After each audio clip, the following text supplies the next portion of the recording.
মা, আমাদের ফ্লোরে তুমি কাকে নিয়ে আসছিলে? কেন? তোমার কোনো সমস্যা? আর তুমি কিভাবে জানলে? আচ্ছা, আমি কিভাবে জানলাম? তুমি কি ভাবছো মা? তুমি যদি আমাকে কোনো কিছু না বলো তাহলে আমি কিছু জানবো না? হুম, আমি যা করি না তাও তোমাকে বলা হয়। আর আজ তো আমি করেছি, তোমাকে তো বলা হবেই।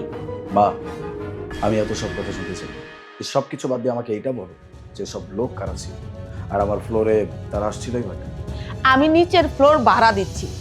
কেন দিচ্ছি সেটা তো তুমি খুব ভালো করেই জানো, কারণ তুমি তো সবই বুঝো। মা, আপনি খুব ভালো করে জানেন নিচের ওই ফ্লোরে আমরা থাকি। তো যেখানে আমরা থাকি সেখানে আপনি অন্য কাউকে ভাড়া কি করে দিতে পারেন? হ্যাঁ, শোনো মা, তোমার ইচ্ছা মতো কিন্তু সবকিছু চলবে। কেন চলবে না? এই বাড়ি আমার, আমার যা ইচ্ছে হয় আমি তাই করব। আরে, কামাই করা ছেলে থাকতে মা বাবাকে সব জিনিসের জন্য কষ্ট করতে হয়, তার চাইতে লজ্জার আর কিচ্ছু হতে পারে না। আর লোকজন কিভাবে বুঝবে? আর শোনো, তোমরা দুজন নিজের জিনিসপত্র গুছাও, নতুন ঠিকানা খুঁজো। মানুষ ভাবে সন্তান বড় হলে মা বাবার দুঃখ মুছে যায়, কিন্তু ওরা তো জানে না যে সন্তান বড় হলে মা বাবার সুখের জায়গায় দুঃখই বেশি হয়। তাই বলছি, এই বাড়ি আমার, আমি আর যা ইচ্ছা আমি তাই করব। দেখি আমাকে কে আটকায়। মা, তুমি এসব কেমন কথা বলতেছো? আমি তোমার নিজের ছেলে। তুমি তোমার নিজের ছেলের সাথে এমন কিছু করতে পারো না। ছেলে? আরে কার ছেলে? কোন ছেলে? তুই কি আমাকে মায়ের মতো মর্যাদা দিস? এই সম্পর্ক তো অনেক আগেই ভেঙে গেছে। অনেক আগে ভেঙে গেছে মানে? কি বলতেছো এসব? কখন? ও আচ্ছা, তাহলে ভুলে গেছিস? এই শোনো, তোমাকে আমি যেটা নিয়ে আসতে বলছি আনতে কিন্তু ভুলবে না, কেমন? বাবা, তুই অফিস থেকে আসার সময় আমার ওষুধগুলো নিয়ে আসিস। মানে যখনই দেখি তখনই অসুস্থ, আমার ওষুধ লাগবে, এই লাগবে, সেই লাগবে। কি টাকা কি গাছে ধরে যে ঝাড়া দিবার টাকা পড়বে? হ্যাঁ, তুমি দাঁড়িয়েছো কেন? দেরি হয়ে যাচ্ছে না, যাও।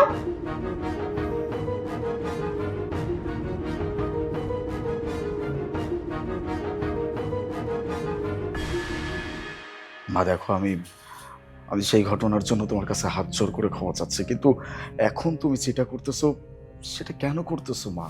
তোমার ছেলের বউ নিচের বাড়ি থাকতে রাস্তায় গিয়ে মানুষের ধাক্কা খাবে, মানুষের উষ্টা খাবে, সব ভালো দেখা যাবে? কি? এটা কার বাড়ি? এটা আমার বাড়ি। কিছুক্ষণ আগেই তো তোরা দুজন কি কি বলছিলি, আর এখন আমি বাড়ি থেকে বেরিয়ে যা বলতেই তোদের হুঁশ ফিরে এলো। যখনই বাসা থেকে বেরিয়ে যেতে বললাম অমনি চোখে পানি এসে বললো। মা, মা আমাদেরকে মাফ করে দিন। আমরা ভুল করছি, এটা স্বীকার করতেছি তো, কিন্তু মা আজকের পর থেকে আমরা এরকম কখনো করব না। মা প্লিজ আমাদেরকে ক্ষমা করে দিন। আর আমরা তো আপনারই সন্তান, তাই না? এখানে কুমিরের কান্না করে না কোনো লাভ নেই। তোমাদের যেখানে খুশি সেখানে যেতে পারে। আমি 4-5 দিনের ভিতরে রুম খালি চাই। 1 সপ্তাহের ভিতরে আমার নতুন ভাড়াটি আসবে, আর এটাই হলো আমার শেষ সিদ্ধান্ত। বাবা, বাবা তুমি অন্তত মাকে বোঝাও, কি সব উল্টাপাল্টা কথা বলতেছে। আমরা বাড়ি ছেড়ে কোথায় যাব? বাবা, আজকে বাড়ি ছাড়ার কথা বলায় তোর সব সম্পর্কের কথা মনে পড়তে শুরু করলো, তাই না? আরে তোর বউ আমার সাথে বেয়াদবি করে, তোর মার সাথে বেয়াদবি করে। আমি যদি 2টা কথা বলি না, আমাকে 4টা কথা শুনিয়ে দেয়। তখন তখন কি কথা বলিস না কেন? মুখে তালা লেগে যায়, তাই না?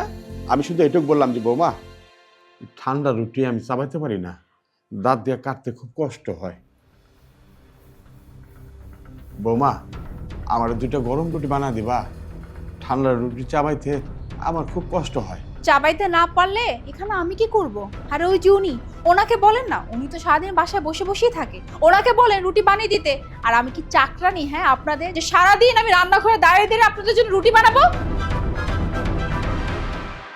কত বেয়াদবের সাথে তোর মাকে বলে গরম রুটি বানিয়ে দিতে। তোদের কি কোনো লজ্জা শরম আছে না? নাই। আরে কারো সন্তান যখন জন্ম নেয় তখন মা বাবা নিজের যৌবনকে বিলিয়ে দেয়। কিভাবে জানিস? আমার সন্তান যখন বড় হবে, আমরা তো বুড়ো হয়ে যাব, আমাদেরকে গরম গরম রুটি বানিয়ে খাওয়াবে। কিন্তু আফসোস, আমাদের কপালে তা লিখে আনেনি। আর যখন ওষুধের কথা বলি তখন কি বলে? টাকা কি গাছে ধরে? আরে আরে তার জন্য ওই যে অর্ডার নিয়ে আসে, খাবার দাবার অর্ডার, বাইরে থেকে বয় নিয়ে আসে না, ওই বয় নিয়ে আসে। তখন টাকা কোন গাছে ধরে? কোন গাছ থেকে পরে টাকা বল? আরে তুই জানিস না আমরা কতটুকু কান্না করি, আর এই কান্না করার জন্যই আজকে এই সিদ্ধান্তে পৌঁছেছি। আর আজকে যা কিছু হচ্ছে এজন্য তুই দায়ী। হ্যাঁ তুই। বাবা, সেই যুগ চলে গেছে যখন সন্তানদের অত্যাচার সহ্য করতে করতে মা বাবা মারা যেত। এখন সেই যুগ নাই। আমরা এই যুগের মা বাপ, আমরা ততটুকু সহ্য করব যতটুকু সহ্য করা যায়। তোমাদের এই গোলামি সোলামি আমাদের দ্বারা সম্ভব না। বাড়িটা যদি ভাড়া দেয় না, 25,000 টাকা মাসে আসবে। ওই 25,000 টাকা দিয়ে তোর মা আর আমি শান্তিতে 2টা রুটি খেতে পারবো, আরামে থাকতে পারবো। তুই এটা নিয়ে কোনো চিন্তা করিস না। যা যা বাবা, বেরিয়ে যা এখান থেকে, আর নতুন ঠিকানা খোঁজা শুরু করে দে।